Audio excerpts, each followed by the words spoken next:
Yes, good evening, everyone. Today is the third day we'll be looking at probability and normal distribution.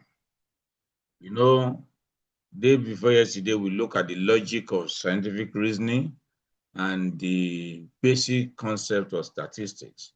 And there we talk about statistics being divided into descriptive and inferential. And we now say that yesterday we discussed descriptive. And I've already told us that in between descriptive and inferential is this probability. So it's like a bridge between descriptive and inferential statistics. For you to understand inferential statistics, we must first of all talk about probability. Now, this is my maxim. Statistical thinking starts with probability and hence with probability. So probability is at the heart of statistics. Even though they are different, but you cannot talk about statistics without probability. It's probability that makes you to apply statistics to the problem, to the population. And for you to even estimate the number of the size of your sample size from the population, you need probability. For you to interpret the result, that is extrapolate to the population, you need probability. So can you see now, probability, for you to even start anything statistic, start your study, you need knowledge of probability. And for interpretation of the result, you need probability. What is this probability?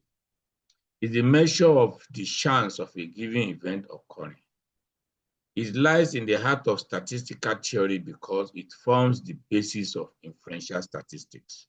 So I've already told you now, before you can understand inferential statistics, you need to understand probability because it forms the basis of the inferential statistics. It had its origin in the game of chance, such as dice and cards. You see that even statistics itself started with game of chance.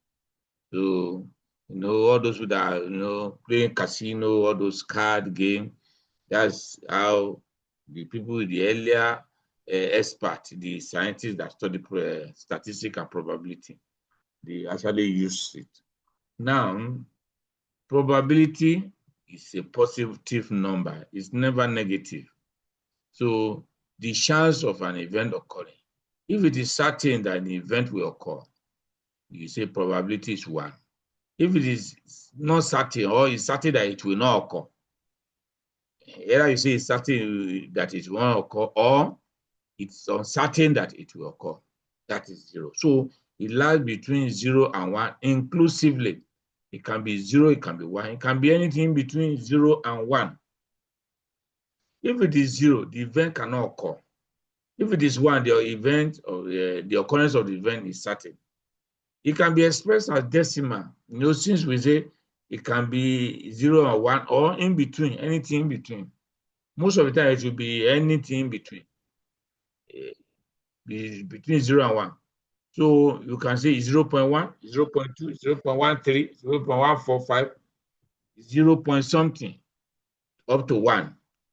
And this is 0 point, that is decimal. But you can express it as fraction, like 1 all over 2. 1 all over 2 now, that's half, that is 0.5. 1 over 5, that is 0.2.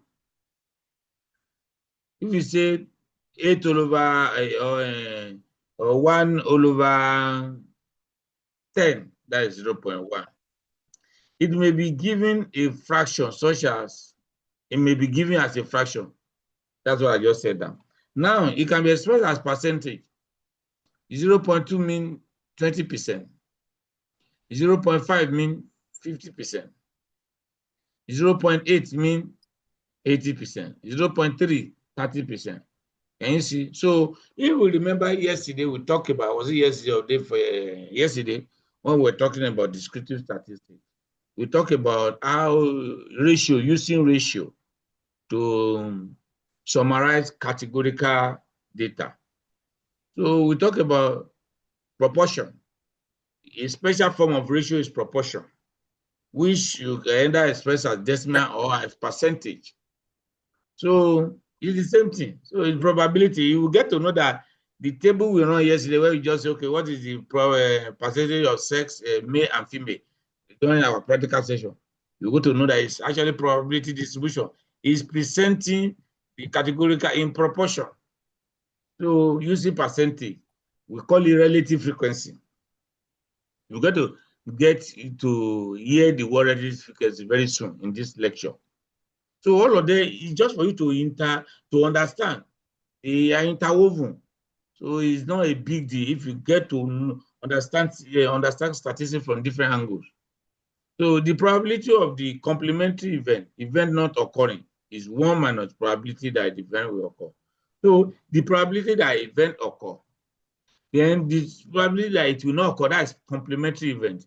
It's just like male and female, they are complementary. If you say in this class, 80% are female, it means that 20% are not female, and those that are not female, they are male, because those are the two options.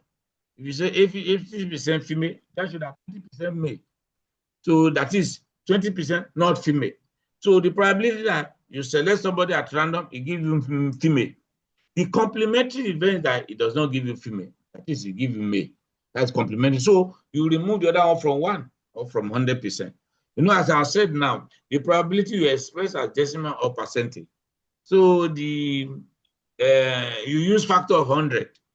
As I said, told you before, why we use percentage is common people understand percentage. If you say to put 0.8, even if the person, maybe your governor, your president, say, yes, what we are looking at is 0.8. You may be confused. What are you saying? Say, well, when you are ready, you come back.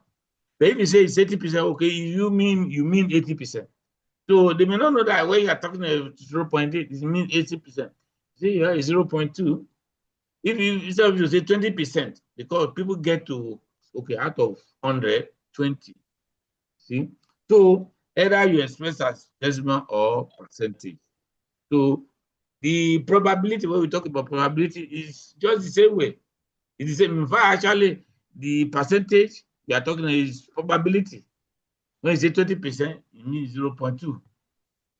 So complementary event now, that is event occurring, event not occurring. The opposite of the event, the opposite percentage. That is, if you say probability that is going to rain tomorrow is 0.6, it's not going to rain tomorrow means 0.4. So there are different ways you can know. We'll talk about it later. Let's look at the approaches to probability. When we say approaches, how do we approach it? Because the word probability is English word, and you know that even people that are no statistician, they use it. Even people that are not educated, so much educated, they use it also. So even sometimes, even they don't even say they make use of probabilities. So approaches. There are two major approaches. Those two major, the second one is divided into, so you can actually say there are three major approaches. But when you are classifying them, first of all, classify them as subjective and objective. Under the objective, you now have classical and relative frequency. Can you see the word relative frequency now? I said will come again. So when we talk about, let's talk about the subjective approach. Subjective approach is when you use an approach that cannot be verified. You know, when something is subjective, it means that there's no evidence. You cannot show any evidence. Subjective. For example, now, somebody is selling something somewhere, open space, and just saw the cloud, that it's going to rain, park. So we believe that the probability of it raining is very, very high. So because of that, quickly park. That is, even why you live, the way I'm seeing it, will probably rain. Okay, it's just a subjective approach to probability.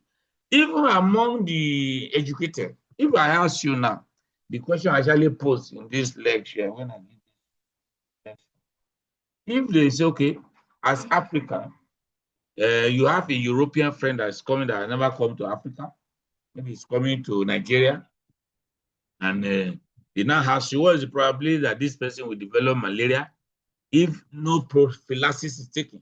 That is, if no prevention is taken. What will you say? It's only that we don't have much time. We have to be physical class. I actually ask the question. Many of you will say it's high. That's subjective approach. Some people say 50-50. Because there's no evidence, it's still subjective. Some people just say 80%. Where did you get the 80% from? They cannot tell you. You just feel that the probability is high. You just give a figure. Because some people say 100% certain will have malaria. So all those, they are subjective approach. When there's no evidence to back up the probability, that's subjective approach. But when we have evidence, that's objective. In the objective approach, we have classical approach. The word classical means established. When you say something is already established. So we also call it pari approach. So for example now, the exam is easy, you understand when we give example. For example now, tossing of die is classical.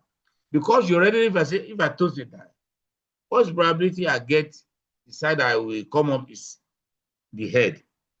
You tell me, oh, 1/2, 0.5. Because you've already known that there are 5, even without tossing the coin, you know there are 2 sides of the coin. So if there are 2 sides, is there any of the one that the 2 head or tail that will come? So the probability that is head is 0.5. The probability that is tail is 0.5. Now, if they give you the die to you can able to toss 9 times, all of them may be tail. And you expect, if you are raised, if you toss it 10 times, you give you 5 times head, 5 times tail. It can give you everything, you head or tail, or give you 9 head, one tail. You can only achieve that 50-50 if you toss it many thousands of times. At the end of the day, give you that 50-50. If it just takes it a few times, it may not get. So the probability is in future. It's not a future. You are measuring its risk. It's futuristic. You want, imagine you have not tossed this coin, but you want to say what is the probability that if you toss it to, it give you head. You are not tossing at all, but you can calculate the probability. But when you toss it, it may not exactly give. If you say it is certain it may not rain. It is certain that it may not rain. It may rain. So even though you do probability very high, very low, even something that is very low may still happen. If the probability is low, it still happen. The one that probability is high, the event may not happen. But just most of the time, if it's high, it will likely to happen also. So now for classical approach now. Okay, another example is a game of card, Ludo. If you toss okay, I was talking of dice and coin. Sorry. Toss a coin has 2 sides. But if it is die, it has 6 sides. 6 sides. If you toss one, dice, what's probably you get 2? So there are 6 sides. 1, 2, 3, 4, 5 to 6 are written on each side. So the probability that is 2 is going to be 1 out of 6. The probability that is 5 is going to be 1 out of 6. So that's why for the classical approach, you already know the situation even before you even carry out the event.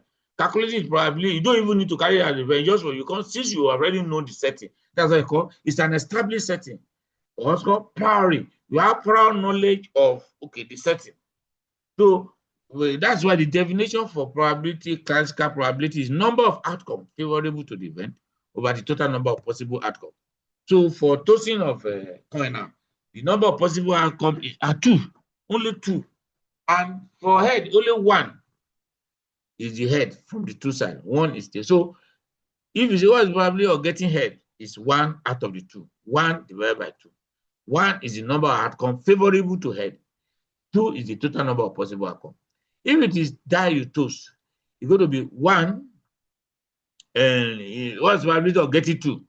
It's going to be 1, because it's only one side out of the 6 that's favorable to get it 2.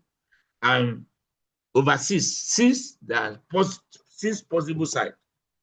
Can you see? So let's look at this example as I said it. Let's list and discuss all the possible outcome of tossing one coin. I've already said the coin is either head or tail. 2 coins. So how many possible outcomes? One die, two die. Let's look at it. If you toast this one, if you toast 2 coins, what's the probability of getting 1 head, 1 tail? Okay, what is the probability of getting 2 heads? You can see. That's why the diagram I'm showing you now, try to, so that you can separate, just for you to know the day. You have 2 coins. One is red, one is okay, it's head use head or tail. Use red for the head and tail for the blue for the tail. Now, you know, if you have 2 coins, coin number 1 may be head, coin number 2 may be head. So in that situation, you have for you know, if you just told the 2 coins, it's only possible way that you have head, only one way. Tail, only one way. Coin number 1 may be head, coin number 2 may be tail. Coin number 1 may be tail, coin number 2 may be head. So either getting head or tail is 2 occasions. The first one may be head, the second one may be tail, or the first one is tail, the second one is head. And you see, so you have, so what's the probability of getting 1 head, 1 tail? It's going to be 2 out of 4. In that situation, 2 out of 4 is half, 1/2. The probability of getting 2 head is 1 out of 4, which is 1/4. The probability of getting 2 tail is 1 out of 4, 1/4 also. Can you see now? Then what of die? We have already talked about it. Probability of getting each of them is 1 out of 6. Now let's look at this. Probability of, if you toast 2 die,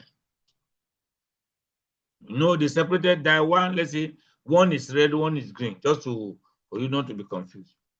So how many possible combinations, you know, when you're playing Ludo, is 36. If I ask what is the probability of getting double 6, you remember, it's 1 over, some people say 1/6. No, it's 1/36. Because if you look at it, if you hold one, okay, let's say one, the red down, 1, it can be 1. If you toast, the red one can be 1, while the green can be 1, the green can be 2. Even the red one, C1, no, the green can be 3, 4, 5, 6. So red, one of it can come, that one can combine with the all the positive value for that green, make it 6. So 2 red, if it red is 2, this first one is 2, it can combine with all of them also. So that shows that you have 6 and 6 times, making 6 times 6, 36. So the probability of getting 2, if you toast 2 die, is out of that 36 combination, only 1 is favorable to 2. Can you see? 1, 1. It is 1 written on one side, on one, and 1 written on the other one. Only 1 out of 36. Probability of getting 3 is 2 out of 36. Can you see? Move along the diagonal. 2 out of 36. Can you see? It can be 2, 1, 1, 2. Probability of getting 4 is 3 out of 36. It can be 3, 1, 2, 2, 1, 3. Can you see? The probability of getting 5 is 4 out of 36. It can be 4, 1, 3, 2, 2, 3, 1, 4. The probability of getting 6 is 5 out of 36. Can you see? You can see it can be 5, 1, 4, 2, 3, 3, 2, 4, and 1, 5. The probability of getting 7, that's the one that has the highest of it, is 6 out of 36. I'll give you 6, 1, 5, 2, 4, 3, 3, 4, 2, 5, 1, 6. So the probability of getting 8 now is reducing now. It now becomes 5 out of 36 also. It's going to be 6, 2, either of the 6, 2, 5, 3, 4, 4, 3, 5, 2, 6. The probability of getting 8, of getting 9 rather, is going to be 4 out of 36, 4 over 36, 4 possible combination out of the 36. It's either 6, 3, 5, 4, 4, 5, 3, 6. The probability of getting 10, so it's going to be 3 out of 36. It can be 6, 4, 5, 5, 4, 6. The probability of getting 11 is 2 out of 36. Can you see? It's going to be 6, 5, 5, 6. The probability of getting 12 is just 1 out of 36, which is double 6. Can you see? The same thing with getting 2. Can you see the way it goes now? So now, if you have questions, you can shout or raise your hand. That is classical approach. The same thing is applicable to game of cards, anything that has to do with game. Because the game, you have knowledge of the arrangement. For example, now you know how many number of cards in the game of cards, how many kings. Once you know the number that is, what's probability if I draw just card? What's probability I draw a king? You just say, how many is king over total? It's still classical approach. But then let's go to this second one, which is relative frequency approach. This relative frequency approach, the way it defines probability is that number of time events occur in the past over total number of observations. The example I gave you about your European friend coming to Nigeria or Africa for the first time, whether if he has not, he doesn't take prophylaxis, whether we have malaria, the chance of developing malaria. If previous study has been done before, where they say, okay, out of the 200 Europeans, 120 develop malaria. Out of 200 Europeans they study, 120 develop, which is 60%. 120 over 200 will be 60%. So it is clear to be clear that, oh, you can easily quote that, oh, if they have to, the chance is around 60% too. In the, another way to say that if 200 European come, 60 of them may develop malaria, or so you are saying the chance of that person develop malaria is 60%. Because you got it from previous work. That's what we call relative frequency.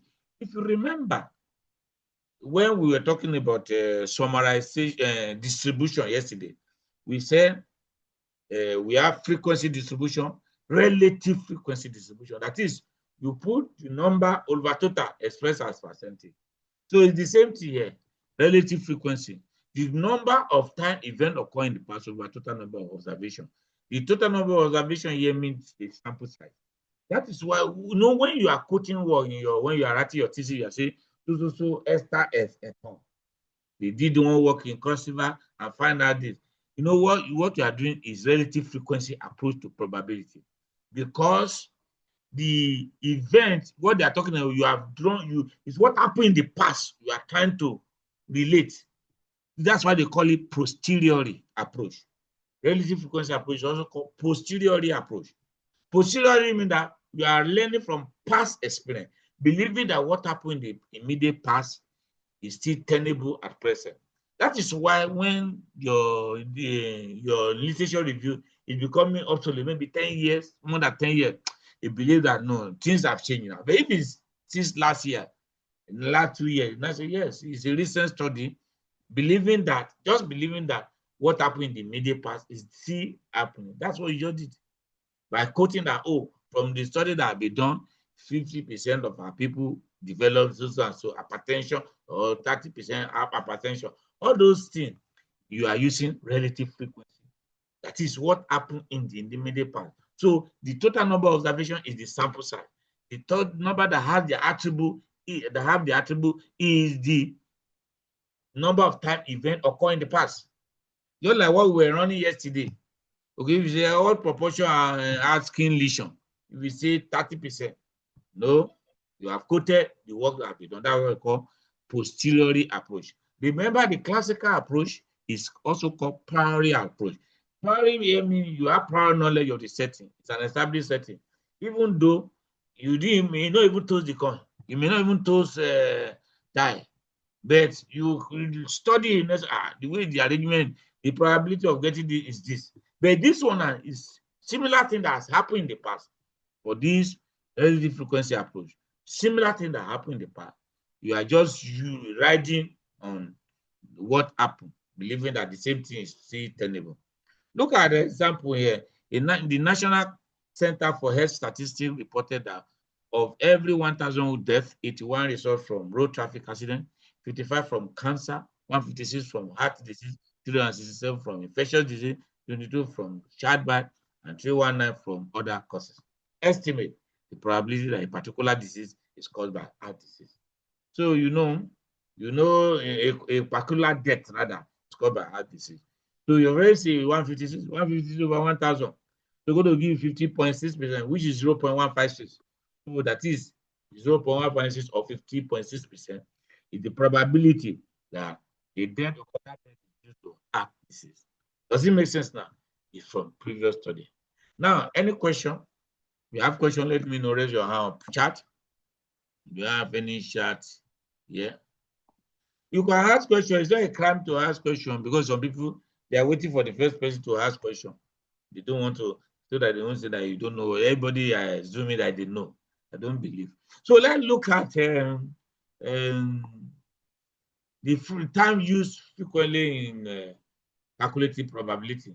These times are very, very important because you'll be hearing of trial outcome event. Now, somehow, they may be related to the way you have been seeing it being used, but they are totally different. The meaning of experiment in research is different from experiment in the laboratory. And the meaning of experiment in probability is different from the experiment in research generally. Can you see now? Okay, somebody that caught the laboratory mixing something together in the laboratory is doing experiment. But in research, whenever you intervention study is an experiment. Even if you give health education to people, it's an experiment as a research design. You just give somebody, you prescribe exercise, it's an experiment. You just give some people some drug to see the effects on the body. It's an experiment. Can you see? So that is in research design, and that's it. Experimental method, descriptive experimental. Now, it's not the same thing with this probability. In probability, the experiment here is the process of data collection.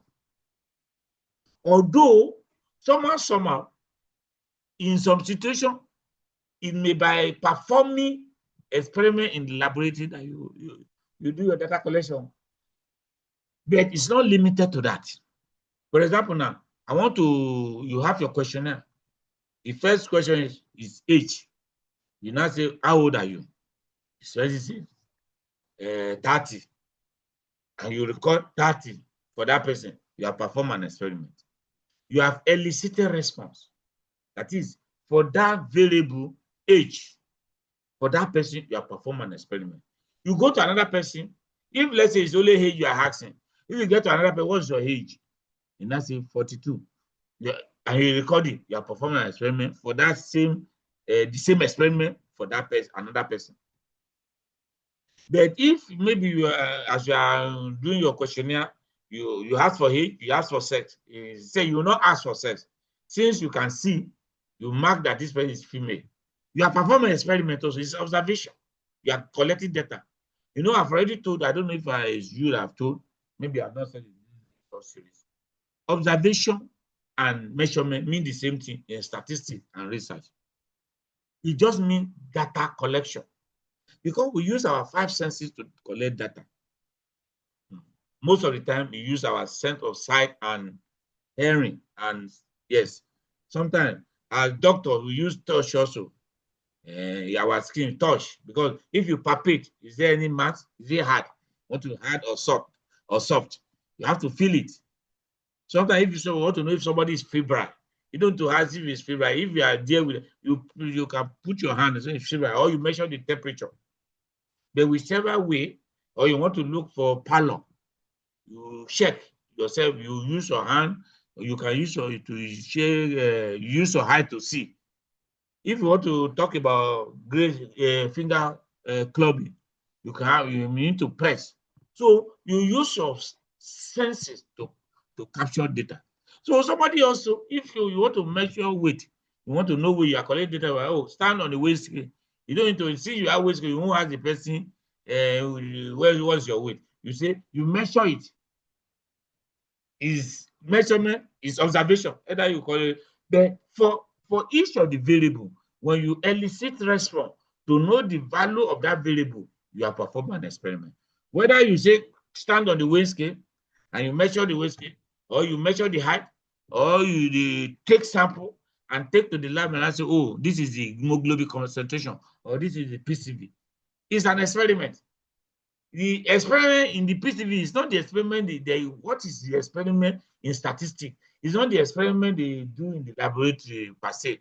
But the process, your own is that you want to know the PCV, and you have done something and are giving you the result. But of course, it happens to be a laboratory experiment. So, but in many cases, by me looking at you, you are light. I want to know whether you are light or dark. I will not ask you. I say, oh, this one is light in complexion. Our performance, I record it light because there are dark, there are chocolate. I say this one is light. We are seeing it. This is your performance experiment. Does it make sense now? Experiment is the process of data collection. Now, trial is a particular act of any experiment.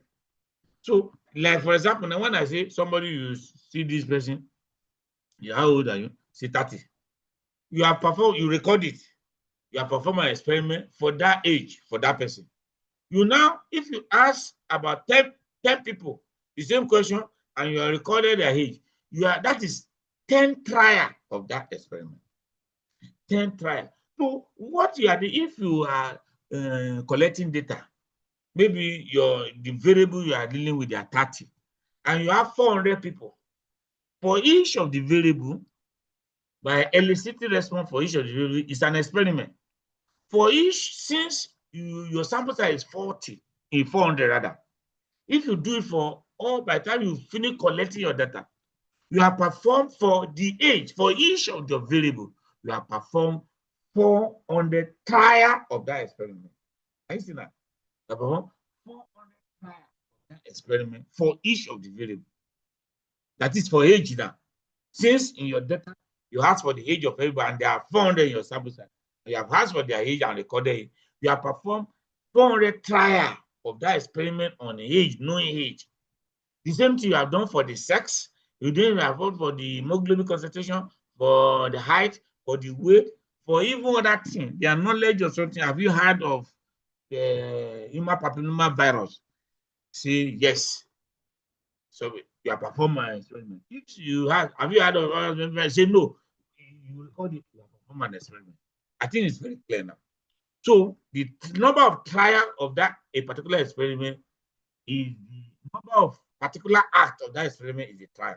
So outcome is the result of a particular trial. So for example now, if you perform an experiment to know hemoglobin concentration or PCV, and they give you result, you are performing an experiment. That trial, that particular trial for each person, they say this is units, and this is the hemoglobin concentration. It says 9 gram per year. That is the outcome. The outcome is the result you got. You measure somebody, you say this is the height. You measure systolic blood pressure, it says 150. That's the result of that experiment, of that particular trial of the experiment. Outcome, that's the outcome. The result is outcome. Now, event, it is a particular outcome of my experiment defined by a given rule. So the person that you measure the hemoglobin concentration is 9. The outcome is 9. There's an event. You may say, oh, it's anemic. Because there's a cutoff point that, okay, if the hemoglobin concentration is less than 10 or 11, it's anemia. And that's it. You are anemic. You have anemia. That's an event. That is a particular outcome of an experiment defined by a given rule. There's a rule that says anything more than this is anemia. Just like when you measure the blood pressure, if systolic blood pressure 150, you are hypertensive, or your blood pressure is high. It's an event. But I say if you measure the blood pressure is 110, 120, your blood pressure is normal. It's an event because you have applied the rule. If you say your PCV is normal, it's an event. is high, it's an event. You are anemic, it's an event. You are not anemic, it's an event. Because you make that blanket statement based on applying some rules to the outcome. It's just like somebody did now say that it's called 250. So if it's going to maybe studying law, nothing 250, you know, they look at it, oh, it has meet up with the cutoff. It's an event. That it didn't make up with the cutoff. It's an event also. The result is the outcome is that it was called 250. But I meet up with cutoff is an event. You didn't get the out to the cutoff is an event. Because you have applied the rule that maybe they say cutoff my 240, and this person has got it 250. So it's an event. If the cutoff mark is 240 and the person won't get 230, he has not met up with the cutoff. It's an event. And you see now. So it's just like this thing. If you say somebody did the exam, it's called 0. You know you don't need to have it with the person pass. You say that it's face 0. If they say somebody got 100, will you be asking if he pass? You also you know he pass. But if they not say it's called 40 or 39, if the benchmark for passing is 40, oh, it's fail. It's an event. Even if it's called 0, it's an event. You know that already. It's an event that he already failed. Even if it's called 100, you know that he has passed. It's an event. Now, I think that's all about those probability. I want to skip this area because we don't have much time to be explaining nitty-gritty here. Some of the rules, some of the areas I want to take you. You've already gotten all this material, which you can actually go if you want to better. Where I want to go to straight is come back to this rule, this probability logic. Probability rule apply in Boolean logic. Yes. Any question? Any question?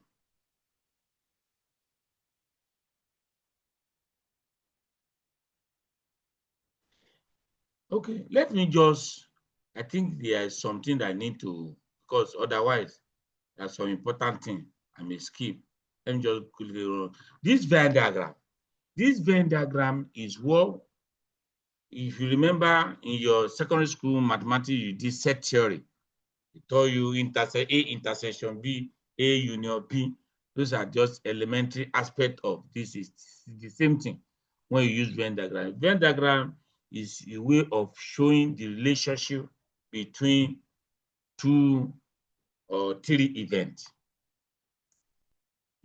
For example, now, look at, for example, consider the different possible outcome of rolling a die. Let a rolling of odd number. You know, die, there are 6 possible value there. So odd number, there are 3 of them, 1, 3, 5. So if you say the probability of rolling, if you toss a die, what's the probability of you getting odd number? You know that it's 1, 3, 5, which is 3 over 6. Because 1, 3, 5, there are 3 sides out of 6, 3 over 6. That's probability A now. Probability B, rolling multiple of 3. The multiple of 3 there are the number that are perfectly divisible by 3. Is 3 and 6. That if you divide, there's no remainder. So 3 and 6 are the multiple of 3. So the probability here, if they ask you, will be 2 out of 6, 2 over 6. Then how do we combine these two probabilities?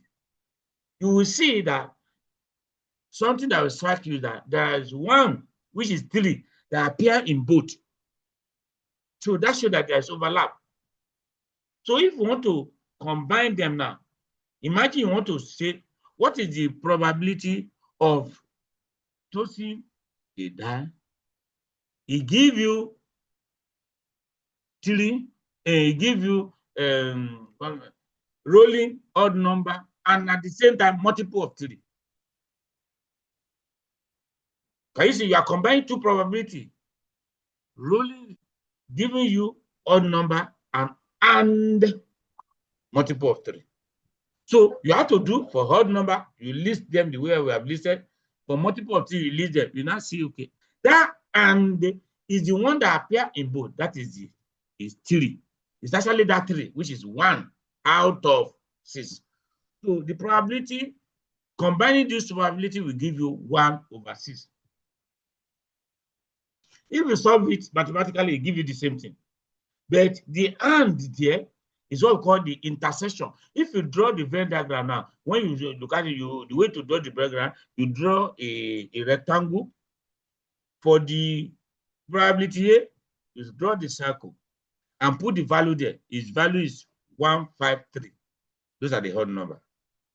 Then probability B is 3 and 6. So, but since they overlap, so where they overlap is that 3 that appear on both. So that's why you put the 3 there. Now we still have 2 values that are not part of this, and they are part of the universal. That is the possible value rolling a die, and those are 2 and 4. They will be outside, within the box, but outside those circles. That's the way to show the Venn diagram. Look at this one also, the same thing, A and B. A is 8 and 2, while B is 2 and 4. So that shows that this 2 is the one that is common. So the 2 now will be, when you are drawing the in the intersection, you put it through. And the operator there is and that is, this is one of the things we use in multiplication rule. Then if they ask you to say, okay, what is the probability of tossing a die and give you get odd number, or they will not say and, or multiple of 3. Or so what you do now, you now list all of them, or mean addition, and mean that when you say and, it must be present. That is, we are looking for something common to both of them. That is here, is here. That is the and. But when they all, you list all of them. But that one that appear more than one, you list it once. Are you see now? If you say, what is the probability from the Venn diagram now? When you are counting, we are adding them together. You say is 1, 5, 3, 6. Those are the one when you say, what is the probability of A or B of tossing that giving you whole number or multiple of 3? It's going to be 1, 3, 5, 6. You will not count the 3 2 times. So we now say making 4 of them over 6. The same thing with this other one. So this one is now applying for addition rule. Addition rule use or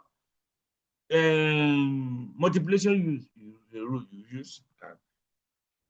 And I don't want us to go into the other one that is independent. Okay, mutually exclusive and independent event. Let's just think about it. When we talk about independent event, 2 or more events that occur in a sequence, if the outcome of any event does not affect the possible outcome of the other event, then the events are independent. So if you carry out an event and the outcome does not affect the other, they are independent.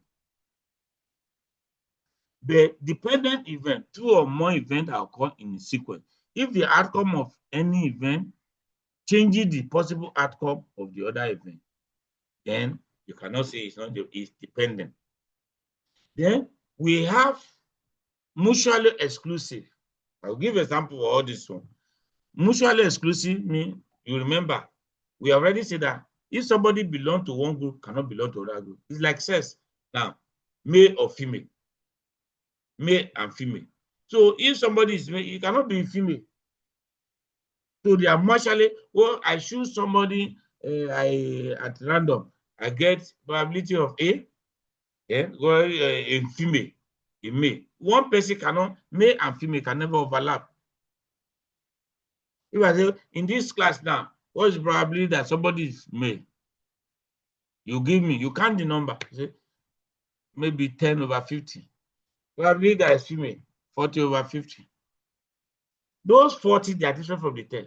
There's nothing like, oh, there's overlap. But if I ask you, that's so the sex now is mutually, they are male and female. They are mutually exclusive. But if I say that, what's the probability of choosing a female and a doctor? That one is not mutually exclusive. Because for the fact that you are a female doesn't mean you cannot be a doctor. Or you are a doctor, you cannot be a female. So in that situation, those two events, I choose a doctor or I choose a female, it's not mutually exclusive. In fact, it's as nothing. They don't have any, they are independent events. They're not mutually exclusive. Now, this thing has implication. Independent event, it rain, I win lottery.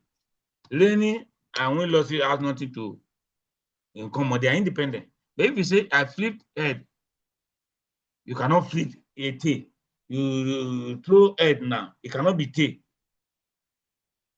Because once it's head, the same thing cannot be tail. So it's mutually exclusive. So I talk about complementary probability, very simple.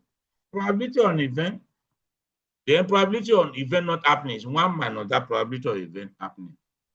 So there are some rules of probability, which I don't want to, Bayes rule, theorem. These are the different rules.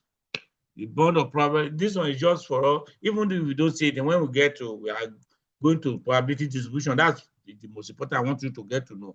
There's some of this thing will repeat itself here. The bond of probability is from 0 greater than and less than equal to probability of S less than equal to 1. What it just means, the rule 1, there are 10 of this rule. Rule 1 just means probability cannot be less than 0, cannot be greater than 1. So the probability is, what is mean that is probability is greater than or equal to 0 and less than or equal to 1. That is, cannot go beyond 1 and 0, but of course it's greater than or equal to 0, but it's less than or equal to 1. That's why I say 0 is less than or equal to probability. That is, that's another way of saying probability is greater than or equal to 0. 0 is less than or equal to probability. Probability is less than or equal to 1. The law of total probability, what it means is that, for example, now, if the probability of all the possible probability or possible outcome of all the possible outcome of a mutually exclusive event is usually equal to 1. For example, now, we say male and female is mutually exclusive. Probability of female, we are saying if it's 80% data, male is 20%. Add it together, it will be 100. Look at die with toes. Probability of head is 0.5. Of tail is 0. Those are the two possible outcomes. 0.5 plus 0.5 is equal to 1. Look at the probability of tossing a die. You know there are 6 possible outcomes. 1 over 6, 1 over 6. When you had all the 1 over 6 for the 6, add it together, it gives you 1. Eventually, it will go to be 6 over 6, which is 1. So when even the tossing of if you go and calculate it, you can go and check it at home. When you finish the lecture, you can check it in your set. The tossing of 2 die, where you say that that's a possible combination, but the possible score are 11, 2 to 12. Can be 2, 3, 4, 5. The 11 possible score can be 2 from anything from 2 to 12. And if you add all the probability, you have risk of getting 2, probability of getting 3, or getting 4. Also, if you add it, it will give you 1. All those you will say this one is 1 over 6, 2 over 6, 3 over. If you add everything together, it will give you 1. 1 over 36, 2 over 36. This one is 3 over 36, 5 over 36. If you add everything together, it will give you 1. So that is the law of total probability. So the addition rule, just look at it now. The addition rule of individual outcome. The probability of an event is the sum of the probability of all the individual outcome in the event. That is, if you say or, what is the probability of tossing odd number or not or a multiple of 3? You add all of them together. But you know, I said that anyone that appear above, you know, not because you see it appear, you see the way you solve it. Look at rule 4. That rule 4 is still talking about. No, it's not the rule 4. Rule 5. This rule 4 is the complementary event. That is, probability of an event is this. Probability of the event not happening is 1 over the probability of the event happening. Rule 5 now, the addition rule for mutually exclusive event. If A and B are mutually exclusive, the addition rule is this. Can you see? Or probability of A plus probability of B. You just add it. But look at rule 6. When they are not mutually exclusive, there is an overlap now. The general addition rule, you see number 5, you now minus probability A and B. That is that overlap, the one that common to both of them. You know, that's the one we use and for. You have to remove it because you have double counted. For example, now the one we have done before, this one, these 3. These 3. If you say probability of 1, 1, 3, 5, 3, 6. You know, 3 has appeared 2 times. So you now remove one of it, probability of one of it. Because if you just add probability of A plus probability of B, so it has included 3, that 3 2 times. So you now remove 1. Can you see? Which is the A intersection B, that is the probability of the 3. Look at it, of that one that is intersection. That's what you are seeing in this. Can you see now? Rule 6. Probability of A or B is equal to probability of A plus probability B minus probability of A and B. If you see, the rule 5 and 6 is the same. But both of them are addition rule.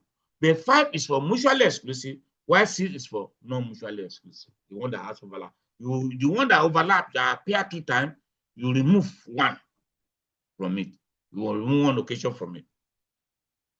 The same thing if you apply for the multiplication rule. If this multiplication rule now, well, I don't want you to be confused about it, but if you look at the rule 7 and 8, some are the same. Why the other one, conditional probability, 9 and 5, or 9 and 10, almost the same. But I don't want you to go. This is the first, these first 2, and that addition rule, that multiplication rule. So I just wanted to, so that I can explain this Boolean logic. This Boolean logic, from what we just discussed now, this, even before all this issue of probability got advanced, this intelligent man, Boolean, he was a German, has described this Boolean logic long ago. So, for example, look at it. We use this and or these are logic operation.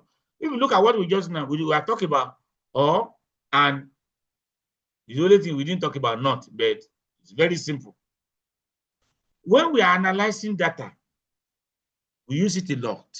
For example, now, if you want, let me just give an example. If you want to know prevalence of hypertension, you do the study, you want to know prevalence of hypertension. You know that before you can see somebody is hypertension, you ask questions. There are some questions you ask. You ask somebody if there's history of hypertension, if the person is hypertensive. Because somebody may be hypertensive, you measure the blood pressure, because it's on treatment, it's normal at that time. It doesn't mean that the person is not hypertensive. So you ask if the person is a non-hypertensive. You measure the blood pressure. You record both systolic and diastolic. Somebody may be hypertensive when it comes to diastolic. The systolic may be normal. The diastolic may be normal, systolic is high. Systolic may be normal, diastolic is high. Both of them may be high, both of them may be normal. So you have to define hypertensive based on systolic, hypertensive based on diastolic. There are bits of people that overlap that they have both. You cannot just add them together. If you add them together, it's multiplication because there are some of them, they are both systolic and diastolic. It's the same person. It doesn't mean that he has double hypertension. And mind you, we have some of them. You have already, during the something, say, do you have this? And say, yes. And when you measure the blood pressure, systolic may be high, diastolic may be high, and he has history. And systolic may be high, diastolic may be high, you may have history, all those may be normal. So when you want to, now, what is the prevalence of hypertension? We have to now use, or we select a history of hypertension if it is yes, clicking, or systolic hypertension, that is the blood pressure, systolic blood pressure, is it greater than or equal to 140, or diastolic, is it greater than or equal to 90? That's where we fish out hypertension. Otherwise, you won't be able to get it. And we can draw from it, we can draw a Venn diagram if you know how to use this operation when you are analyzing. Another way of using it when you are doing your literature review. Now, if you want to study obesity and hypertension and diabetes, if your topic is obesity and diabetes, that is, you are looking for somebody that is obese and is diabetic. So if you just you type obesity in your or the Google Scholar, your search engine, you type obesity or hypertension or obesity or diabetes, and you miss it because it will bring obesity for you. People that have both obesity and diabetes. It will bring only people that have obesity alone. It will also bring the one that have diabetic alone. Can you see now? But if it is obesity and diabetes one, you put it and it's only the paper that specifies both obesity and diabetes that will come out. That is in the intersection. The one that has both, that obesity and so it's only the paper that you bring out. But if you just want everything, either a main mention of obesity or a main mention of hypertension, in that situation, you say, oh, look at the second example, now, geriatric or diabetes, elderly. So when you know that you are looking for issue of elderly, you know that some people will call it geriatric, some people will call it elderly. So it makes sense to say geriatric or elderly. So any paper, the main mention of geriatric, you bring it. If they say elderly, because it means the same, it will bring it for you. If it's both dimension, it will bring it for you. That is geriatric. That's or when any of them you are looking for, you use or. But if it's both you are looking for at the same time, it multiplies, you have to use and. Then teenager, no adolescent. When you say adolescent, it's encompassing. Teenagers are part of adolescent. But when you say teenager, there are some people that are adolescent, they are not part of teenager. So when you are actually after just a minute,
Hello.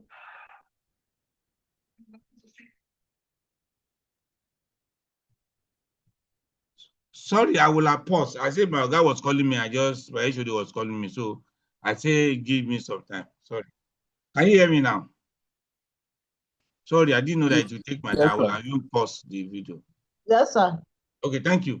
So that is going to, so teenager now is only teenager, is a teenager, not adolescent.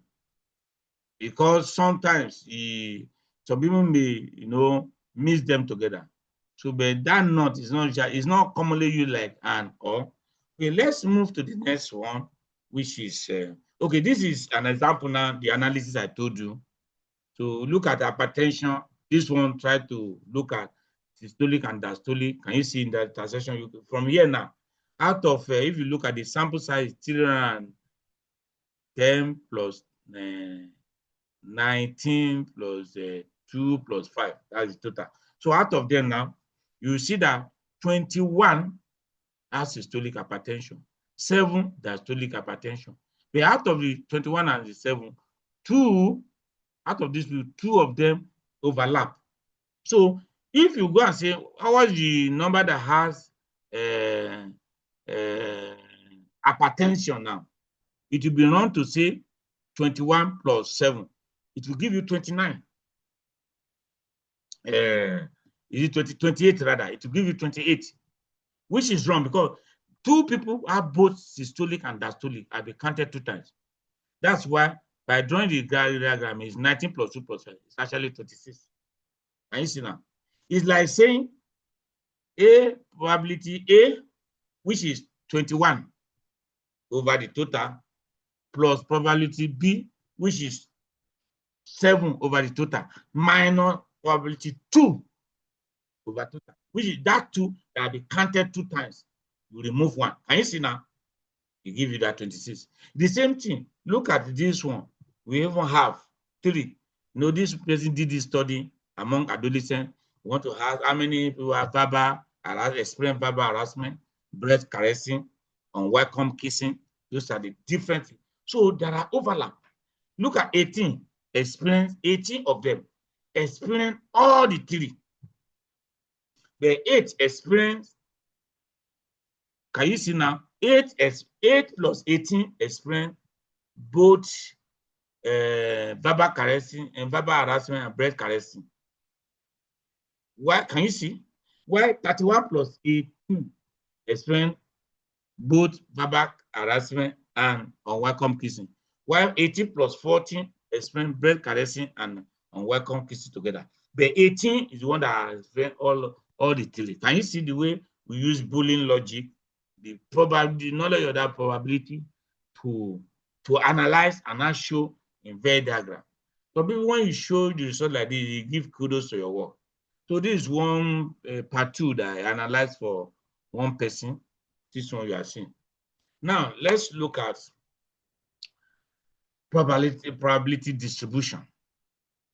This is quite interesting. This area that will interest you. You need the knowledge of this for you to understand the inferential statistics. What is distribution? If you remember, we talk about distribution. It's the same thing. When you say probability distribution, probability distribution is the distribution of probability of all possible value of a random variable. If you remember, when you tabulate in the analysis we ran yesterday, you tabulate sex, male, female. It gives you what are the possible values of sex, male or female. Those are the 2. The probability of male, it gives you maybe 60%, of male, female 60%, male 40%. So by showing it, that's probability distribution. So what you are showing in the table, frequency table, is actually probability distribution. By putting the percentage, that is as per the relative frequency that put the percentage is the probability distribution, because it shows you all the possible values. The possible value of sex is male or female and their probabilities. It gives you the percentages. The possible value of the lesion, it gives it to us and give us the probability. So this, what is a random variable? Quantity that can take any of a set of mutually exclusive value with a given probability. So sex is a random variable because it varies among, but we know that if you are studying only female, sex is a constant. Among all, religion is a random variable because we don't have, you ask people randomly, they give you different things. The same thing with ethnicity, the same thing with your Any other thing, H is a random variable also. Now, but those one but when we are explaining this probability at the rudimentary level, it's easier for you to understand with categorical variable than continuous variable. So let's continue. Probability distribution is a theoretical distribution that is expressed in tabular form, graphical or mathematical. So it's either you remember yesterday when I said, how do you display distribution? Graphical or cube. So in probability distribution, they say you can even write the formula. But of course, if you write mathematical, for people, they imagine that you are showing your resource, you have put this equation you put, you have to explain it. But probability distribution, either yes, tabular, graphical, or mathematical. But when you are showing your normally the distribution for your display, you either use graphical or tabular. But it's actually the same thing. Each probability distribution is defined by certain parameter characteristic that distribution. So we have two types of probability distribution. We have, okay, before that, the two important things for you just to know is just repetition of the first rule of the probability. The probability of a particular outcome must always be between 0 and 1. You know that one. That's the first rule. Cannot be greater than 1, cannot be less than 0. The sum of probability of mutually exclusive outcome is usually 1. We already said it also. So when you sum all the possible outcomes, their probabilities will give you 1. So let's look at the type of probability distribution. Discrete probability distribution or continuous probability distribution. The discrete probability distribution is the one in which we derive probability corresponding to every possible value of the random variable. You can derive. So when it is possible for you to know the probability of all the possible values, that is discrete probability distribution. And it's only possible with discrete type of variable. You know, yesterday I was telling you the classification of variable that we did if they want. I say, when we say quantitative, numerical, and categorical, that's it's easy to understand. The anatomy, when you say discrete continuous, that one may be difficult for you to understand, but it makes more statistical sense. And that is what you are coming. You know, I already alerted you yesterday when we talked about how do you do graphical display of distribution. I say for the discrete, you use partial and partial. For the continuous, you use all the histogram, stem, and leaf, frequency, polygon, all those. It's the same thing. It's the same thing here. The discrete variable, either nominal, ordinal, or numerical discrete, they follow discrete probability distribution because it's possible for you to know all the possible outcome. For example, now, you can say, what is the possible outcome of sex? You give it to me. What is the possible outcome of level of education? We know no education, primary, secondary, tertiary, we know them. What's the possible outcome of ethnicity in Nigeria? Even though we know that how many ethnicities, but we know how to manage ourselves. Hausa, Igbo, Yoruba, other. We give you 4. What is the possible outcome of social, geopolitical zone? We know there are 6 possible, south, all those things. But if it has how many possible value of sugar, blood sugar you have? Can you tell us? No, it's not possible because it's infinite. So discrete probability distribution is a form in which you can know all the probability of all the outcome variable, all the possible outcome of a variable with their probability. Why continuous probability distribution? You cannot know, you cannot derive probability corresponding to every possible value of random variable because it is not possible to know all the possible value of a continuous variable because they are infinite. Any question? Any question? You can shout or raise hand. So let's talk about, I don't know why I decided to, sometimes I start with discrete, later, let me start with discrete. This is why I put this in, I want to put continuous probability distribution. Let's start with discrete because it's only one I want to choose there. These are discrete probability distribution. The example, binomial distribution, geometry, Poisson, hypergeometry, multinomial, negative binomial. We are going to only consider only binomial. Then when we get to continuous, we consider only one also. Because the most important normal distribution, which is a continuous distribution, is the most important distribution in statistics, followed by binomial distribution, which is a discrete probability distribution. Binomial. This binomial shows the probability of every possible number of sources in an experiment in which there are only two possible outcomes to a trial, success or failure. That is, I've already told you experiment means data collection process. For example, now, which type of experiment that you have only two possible outcomes? That would be something that follow that two possible outcomes, like like sex, rather, male or female. You ask a question that is either yes or no. Maybe alive and well. Maybe maybe there are two treatment modalities you have, surgery or chemotherapy. You know, whenever there are only two possible outcomes, that is, it follows the binomial. Because when you are eliciting a response, either any of the two possible values, that particular distribution follow binomial. Binomial means two. Success or failure is just a matter of nomenclature. So if I want to elicit, okay, I'm trying to know the distribution of sex. If I'm interested in female, female is success. Male, anybody that is male is failure. But if I'm interested in the male, male is success and female is failure. So it depends on which of the option you are putting forward. You now call it success or failure. So a binomial distribution has these characteristics. One, you see, number of trial.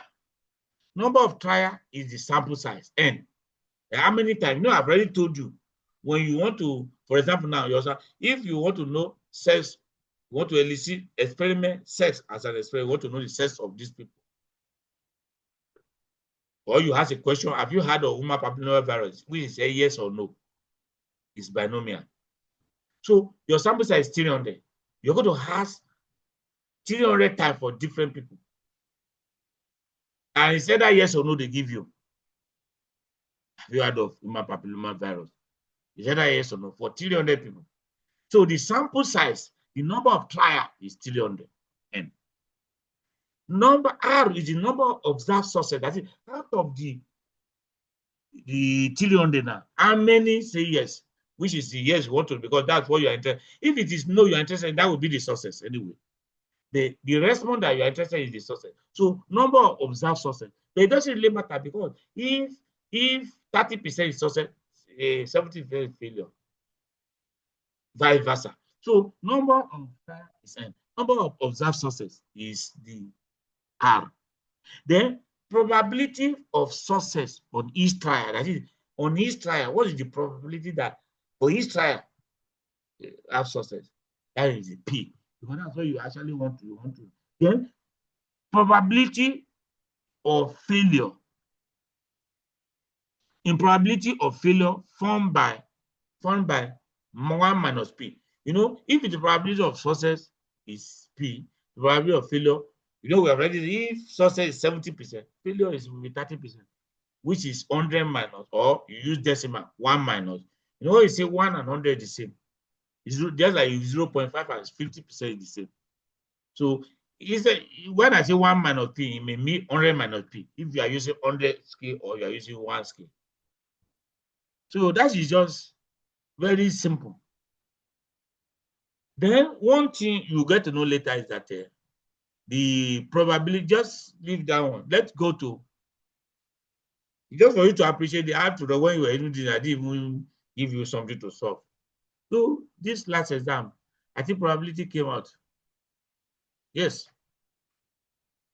Yes, I just had to give it to you so that, of course, I gave you out the question. Let's look at continuous probability distribution. The example here are normal distribution, chi-square distribution, T distribution, F distribution, exponential distribution. All these things, at least, they just, it's not exhaustive. There are some other many that are even discovery. but the most important one is normal distribution. And it happens to be the most important distribution in research and statistics, normal distribution. You add of normal curve. So there's something I want you to know. No, we've already said that this discrete probability distribution, you can know all the possible value, the right probability for all the possible value. But continuous probability distribution, you cannot. So you cannot know. So in discrete probability distribution now, you can actually know what is the probability that somebody is this, is a Muslim, or somebody received chemotherapy, because they follow discrete probability distribution. But you cannot know what's the probability that somebody had blood sugar of 60. You just gave a value. Or the age of that person is 37. You cannot know. Because they follow, because you don't even know all the possible. If you remember the classical approach, remember, if you want to define probability, number of outcomes favorable to the over total number of possible outcomes. Since you don't know, the number of possible outcomes for continuous is infinite. So that's why. But you know the number of possible outcomes for discrete. That's why you can know the denominator. But this one is not, it's difficult to, you cannot know it. So that is why you cannot know probability of a value, but you can know the probability of a value. So intelligent people, what they now do was that since they cannot tabulate it, they will now have a graph. They only show continuous probability distribution in a graph. I will call it probability density function. So normal curve is a form of probability density function. And mind you, it's not a big deal. You know, yesterday we look at it and say horizontal is the value you are looking at. Maybe if you are looking at weight, along the horizontal, we measure the weight. The vertical is the frequency, F, X, and F. Frequency is the vertical. So how do we get this type of curve called normal distribution? Because how do we plot this type of graph?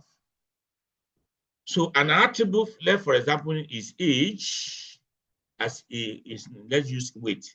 In a population now, weight of adult, you know, for adult, if you, maybe the adult that weigh very less, maybe around maybe 45, smallish, around 45, the frequency maybe they are few.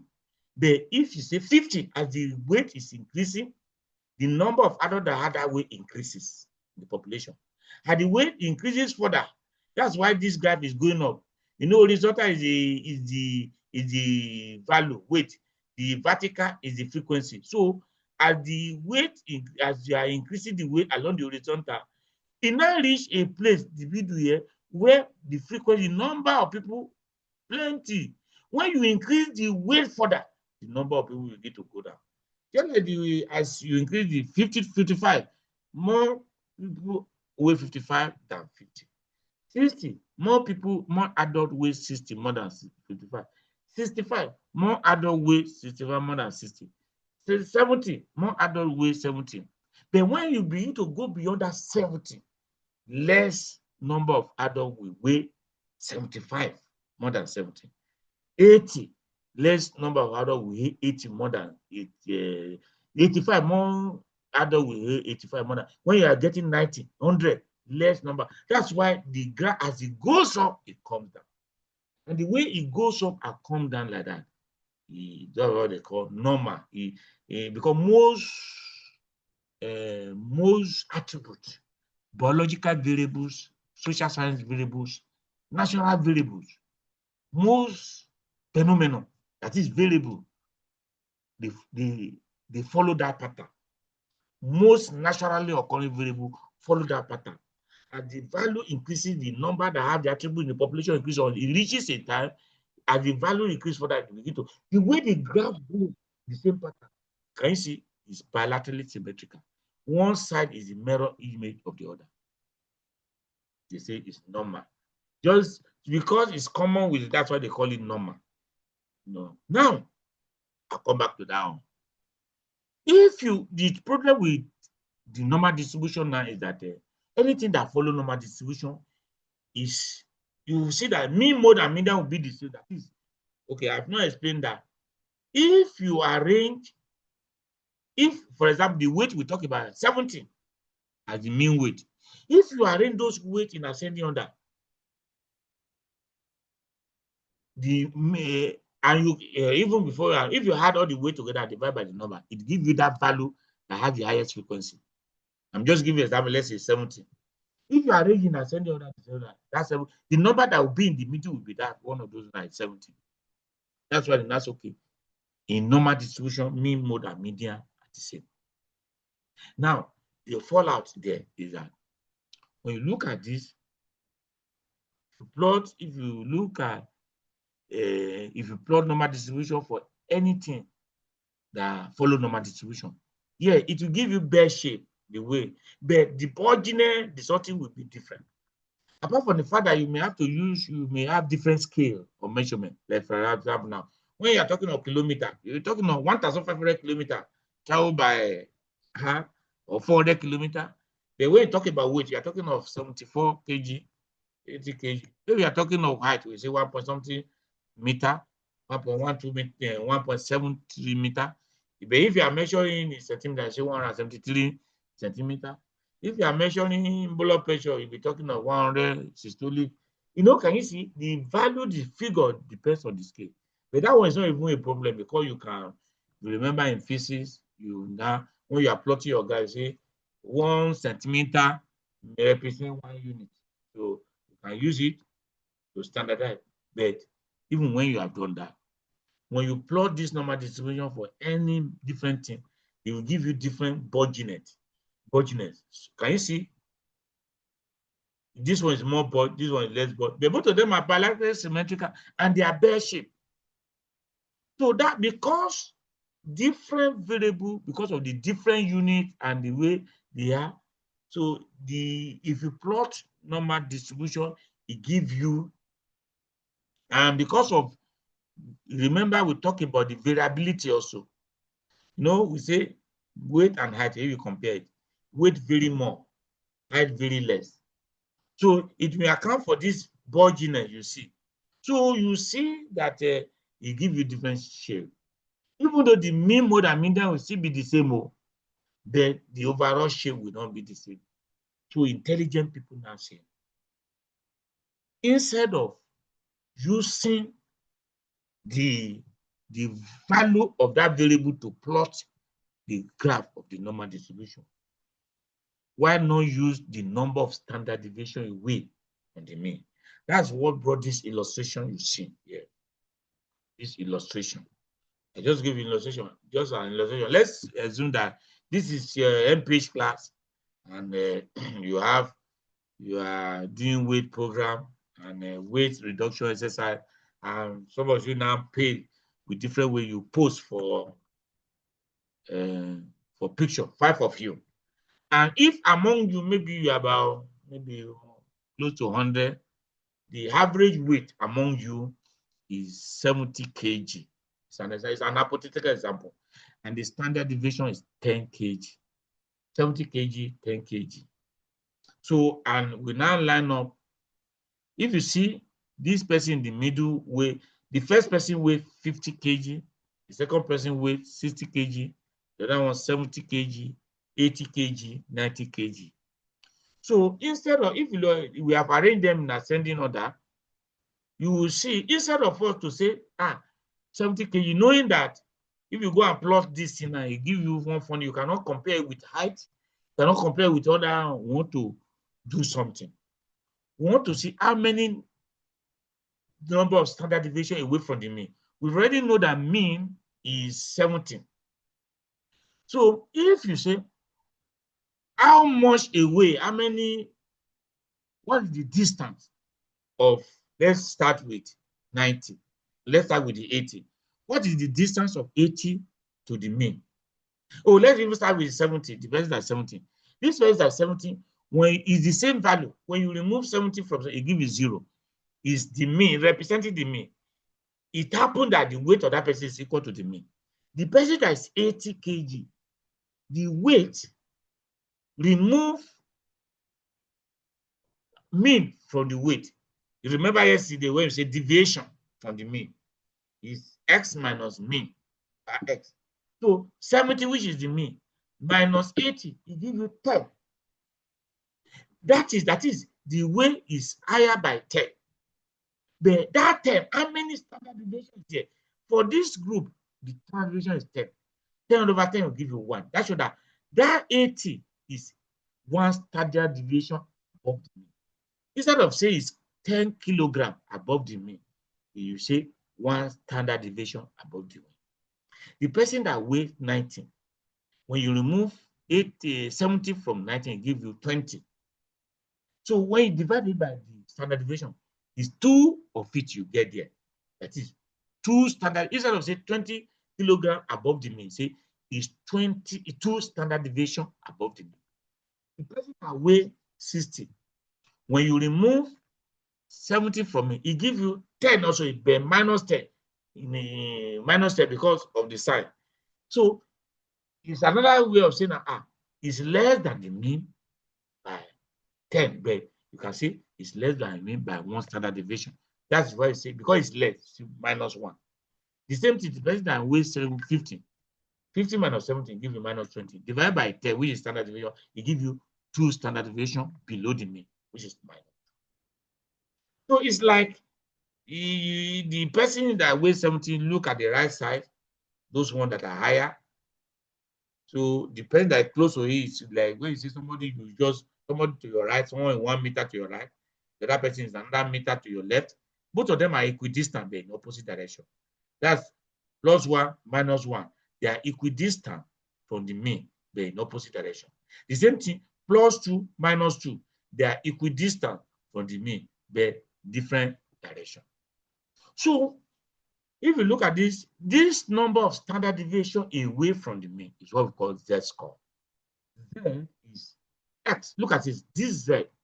X here now is the value of each of them. Mu is the population mean. We decided not to use bar x here because we are talking of a population mean. So though it means the same thing anyway. So the population mean, that's parameter. Sample mean, that is statistic. So x minus the mean 70 divided by the standard deviation rho. That's how we calculate the z-score. So you see that those ones that the value are less than the mean, by the time you minus mean, it gives you negative. Those will give you negative standard deviation.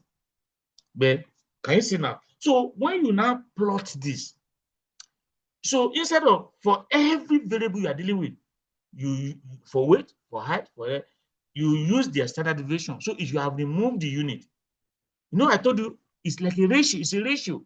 I told you when you write 2 things of the same unit, if you look at what we are dividing, the difference in the weight is in kilogram. The standard deviation you are dividing is in kilogram. Kilogram also kilogram. That's why you have it. So you are now having, even the weight is 50 kg, 60 kg, but the standard deviation -2 is not -2 kg. It's just -2.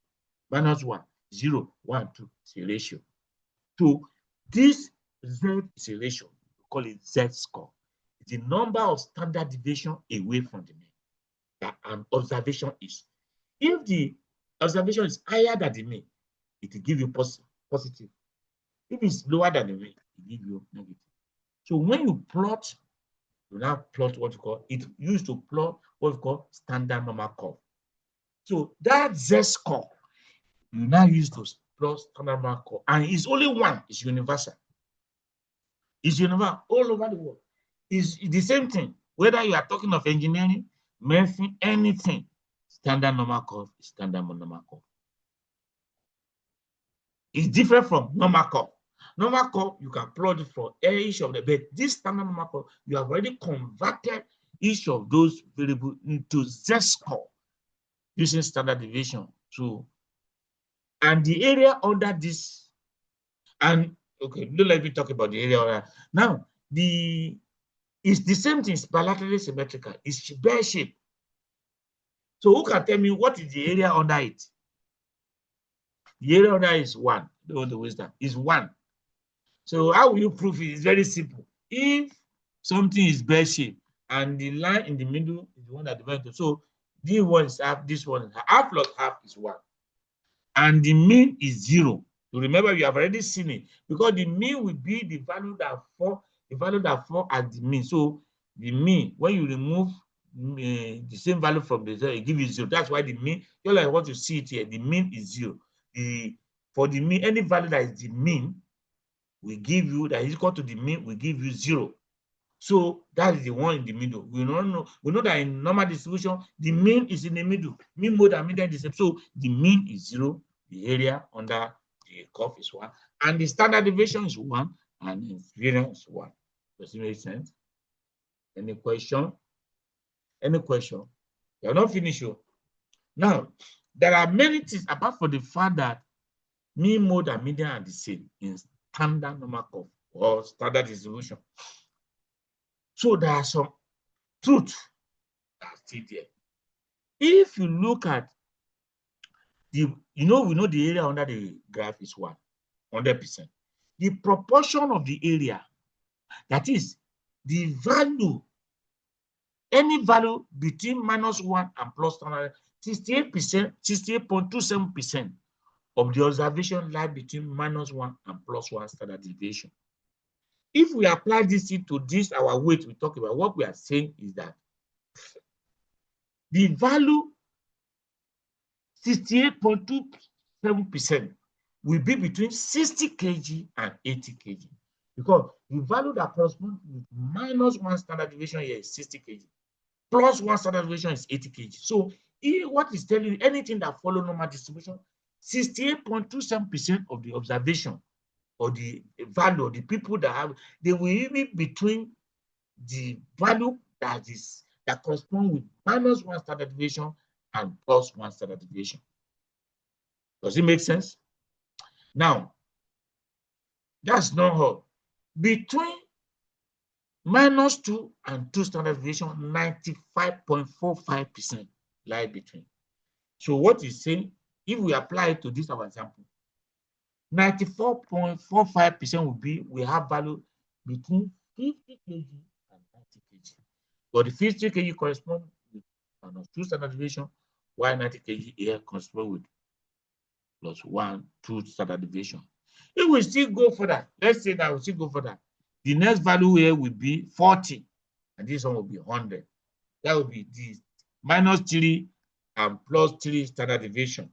Is telling us that 99.73% we have value in between -3 and +3 standard deviation. That is, if let's say we put someone that weighs 40, somebody weighs 100, that is, majority of almost everybody will be there. You capture the value now from -40, from 40 kg to 100 kg.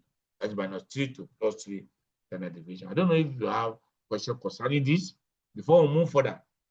Is it clear? Though I have taught you this in class, so just a refresher.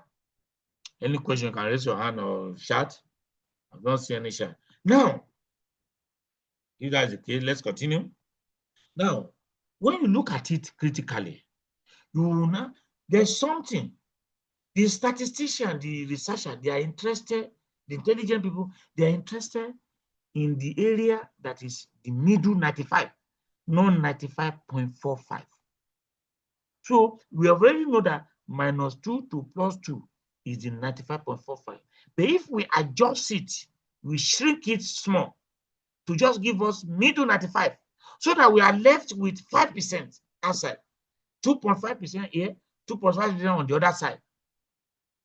Because if you remove 95.45 now, it will remain 4.5%. But we want it to remain 5%, so that we have middle 95%. If that's the case, the standard deviation will not be up to 2, it will be 1.96. That's the origin of 1.96 you see. Look at example 1.96. In between 1 minus 1.96 standard deviation and plus 1.96 standard deviation, 95% of the observation line. That is the origin of 1.96 you see when you are calculating sample size Z score 1.96.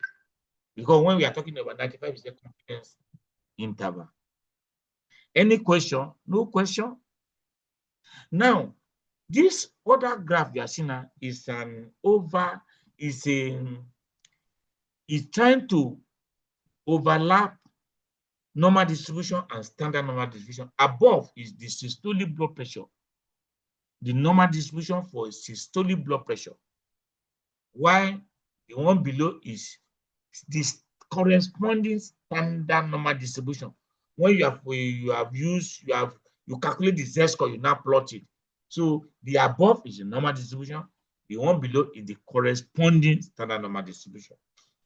So I want you to talk because this is workshop, because I wanted to save time. That's why I didn't want to be asking questions. So who can tell me the mean blood pressure? Please unmute and talk. What is the mean blood pressure now? 100. 100. Thank you. So who said 100? Asma, sir. Asma, okay. 100. Why is it 100? It's at the middle. It's at 0. It says at 0. Thank you. You know that the mean for the standard number is 0. Yeah, thank you. Okay, what is the standard deviation? Another person. What is the standard deviation? Nobody? Okay, Asma, you can tell us then. You know it. What is the standard deviation for the systolic blood pressure? 16, sir. Is it Asma also? Yes, sir. Okay, I remember your name now. I remember now. Yes. Is the LBS you did now, Abi? Yeah, Bingham, MSc. Oh, is it BM? That's yes, great. Sir. Okay, yes, I remember, yeah. 16. Because you look at it, we have already said the mean is 100. We have already said in between -1 to +1 standard deviation, 68. You can see the value 1 standard deviation. Just add what is the difference between 100 and 116? 16. If you remove 16 from 100, it gives you 86, 84 rather. That's why the standard deviation, the standard deviation is 16. Now, we said that one thing I said before. You cannot know the probability of a given value, but you can know the probability of a range of value for anything that follow continuous probability distribution. In this case now, we cannot say what is the probability that somebody have blood pressure of 100. Not possible. But we can say what is the probability that somebody have blood pressure of less than 100. Who can tell me? Because it's a range. Less than 100 is a range. What is the probability that somebody have blood pressure less than 100?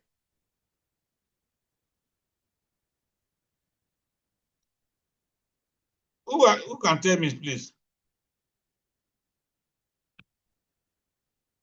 Okay, don't let us waste time. It's 50. Because we already said that it's bilateral symmetrical. The mean, the area is 1. So 1/2. If the 100 is 1/2, greater than 100 is 1/2. Whether you say less than 100 or greater than 100 is 50%, 0.5. Okay, if you say what is the probability that somebody have blood pressure greater than 131, what would we say? If you remember, we have already in between those two is we have -1.96 standard deviation plus 1.9 standard deviation. The area there between is 95. So the remaining 5 is divided equally on both sides. So greater than 135 is going to be 2.5%. Greater than 131, 2.5%. The same thing, less than 69. So another thing I didn't tell you is that if you look at the standard deviation we're talking about, if you look at, we say standard deviation is 16. Look at from 100 to 116 is 16. But from 116 to 131 is not 16. It's 15. The reason being that it will have been 32. It will have been 16 also. So that it will have been 132. But because the standard deviation is not up to 2, you understand me now? If one standard deviation is 16, 2 standard deviation will be 32. It will be 132 better because the standard deviation is not to 2 is 1.96. It's the same thing on this other side. You expect that to be 68. If let's say it's minus 2 standard deviation, but because it's minus 1.9 standard deviation, that's why it's 69. So the distance between 84 and 69 is not up to that 16, it's 15. I think so now, yesterday we were talking about skew distribution. What is causing, this is graph, very clear plain here. Normally, if it's normal, mean mode and median will be there. But once it's skew, I've already told you positive skewness or negative skewness. The skewness to the left is negative skewness. Is when we have an outlier that is smaller than the rest, a value that is usually smaller than the rest. So by the time if you are now coming, you are coming from origin now. Let's say it's weight we are looking at, or let's say age now. The mean will be smaller. You get the mean first before you get to the median. The median is usually between mean and mode. The mode is the one that at the peak of the graph. So look at the positive skewness now. The mean is the highest because this is positive outlier. The mean will go up. So you're going to see that the smallest will be mode followed by the median, then the mean will be the highest. So I think let's go to, I'm through with this one. Let's quickly go. Any question before we go on to practical session? Any question? Hello, sir. Yes, go on. So my question is on the previous standard deviation. Which one? Why is 115 and the other one 16? 115. Which one is 115? One standard, like the standard deviation between 84 and 100 was 16, whereas the other one was 15. Okay. Okay. Look at the graph below. Between 0 and -1, what is the difference?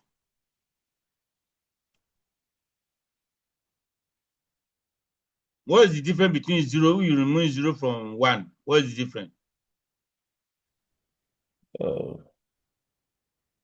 1 minus 1. It's going to be 1. So between 1 and 1.9, what is the difference?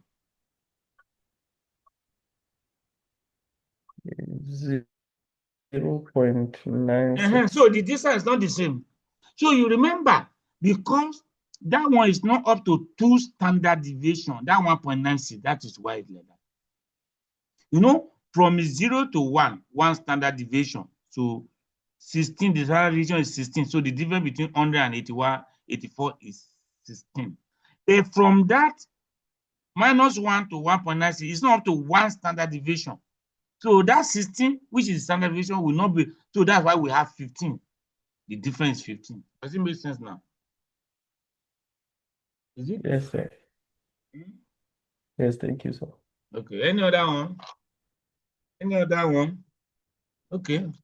If there's no other one, let me stop sharing that. So, what's the time? Still have. Wow. So let's quickly do some work.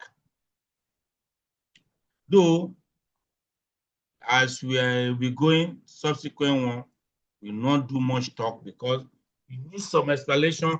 If you don't understand all this, when we start interpreting. So I want to quickly read that file yesterday, that file on skin lesion also, to do some other exploration.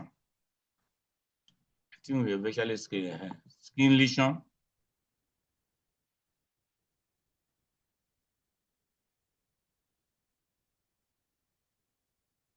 So I don't know if you, let me share it again.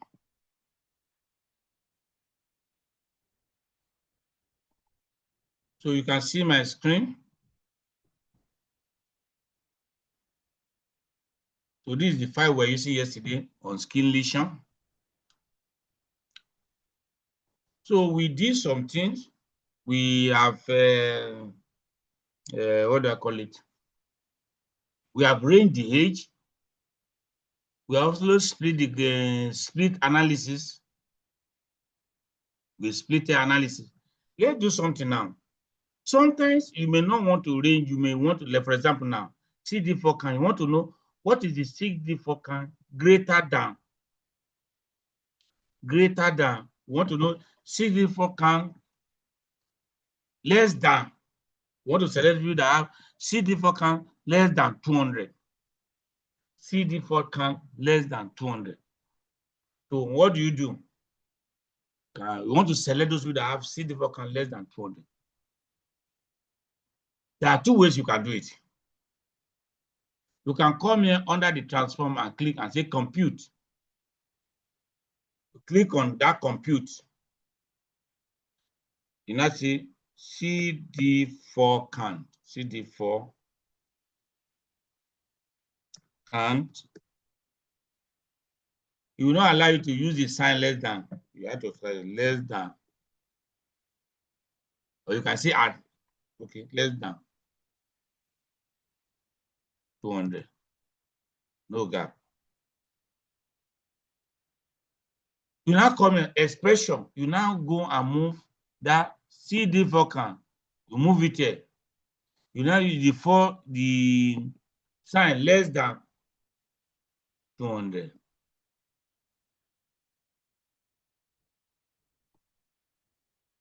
Say okay. So it has given you the expression here, but let me go and share it. I don't know. Let me share the.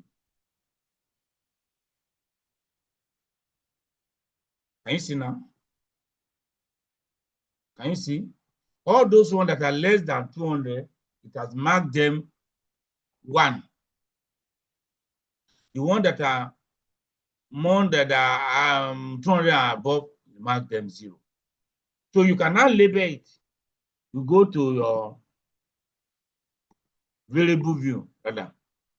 Now can you see? By default, it gives us 2 decimal places. You don't need it. You remove it. You now label and I say 1. You can call it yes because we have already CD4 can less than 200. 1 is yes. 0 is no. So you have created that variable now. CD4. So if you go, if you go to analyze now, analyze, descriptive, frequency.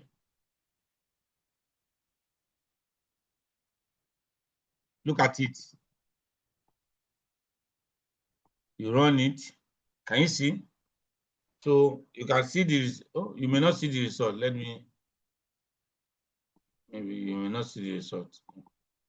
So look at the result now.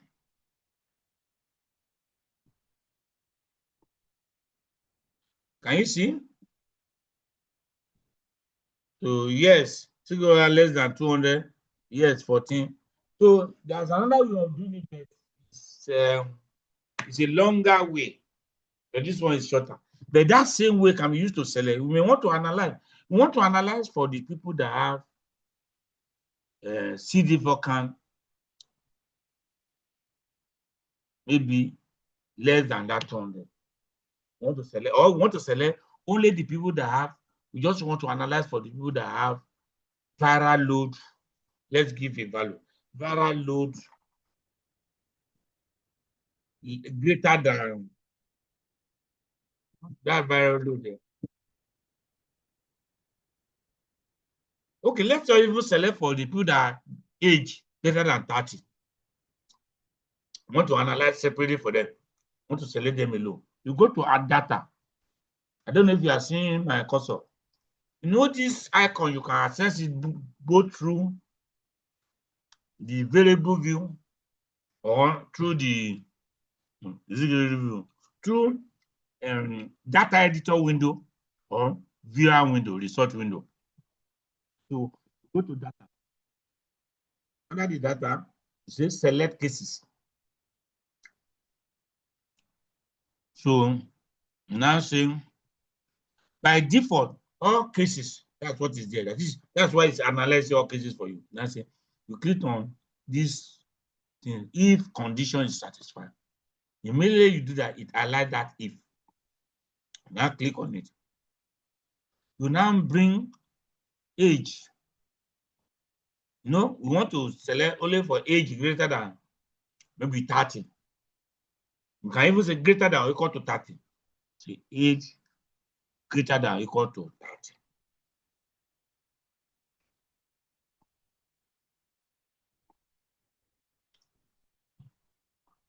As you have done it now.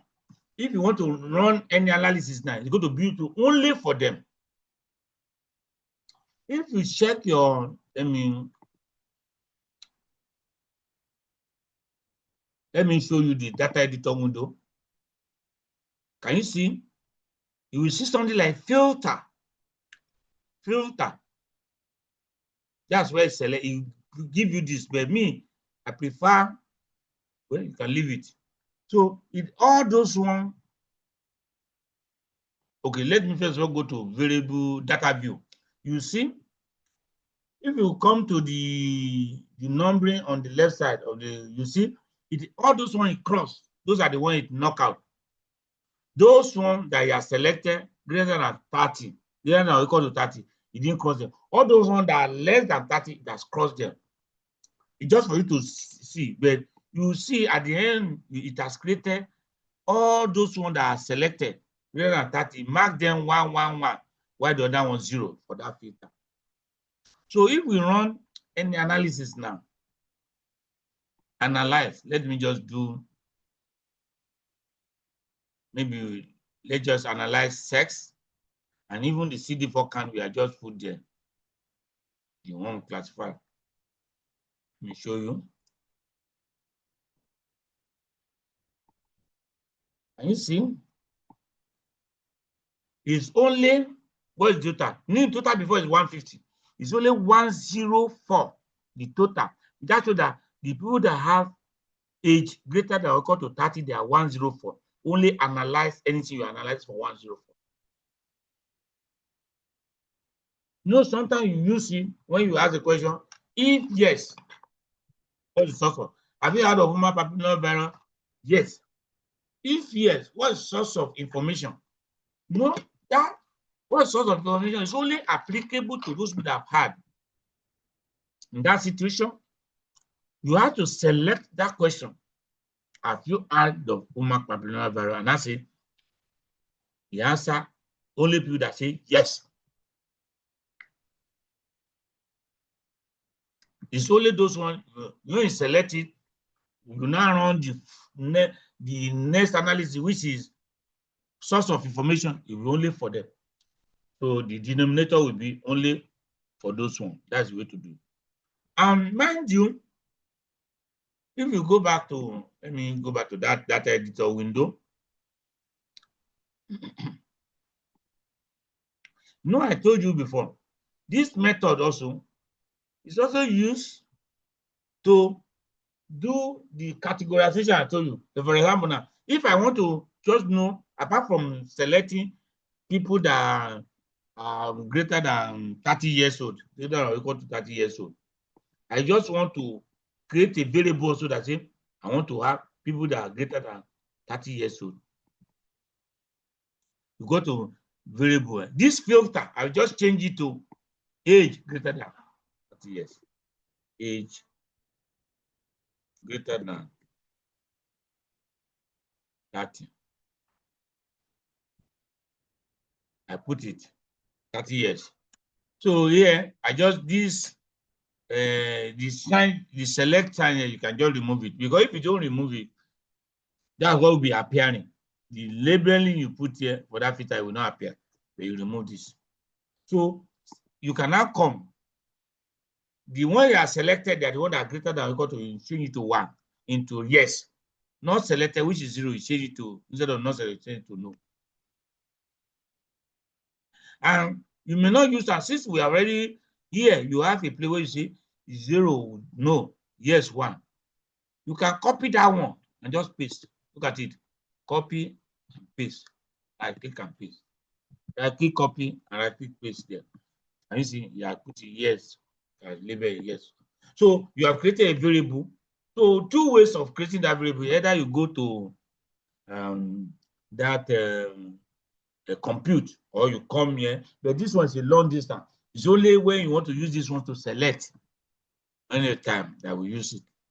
If you just want to create that new something, it's easier it's faster with the former one I did. Any question? Any question? Because time has gone. Tomorrow we do some exploration. Where tomorrow we are talking about differential statistics. We also talk about here now issue of normal. How to explore for normal distribution. We're going to do it tomorrow. Any question? Time has gone. Any question? Should we continue or just stop it there? Ask question, please. I don't like supposed to be workshop. No question. No question? Yes. So everything well understood. We understand everything. Thank you, doctor. Okay, thank you. Well done. So I think we stop here. These 2 hours, and we are already sleeping. Thank you. Thank Tomorrow, you, so I don't know. Yes, somebody was saying something. No, I said thank you, sir. You're welcome. Thank you. Good night, everyone. Okay, good night, sir. Thank you, sir. Good night, sir. Thank you.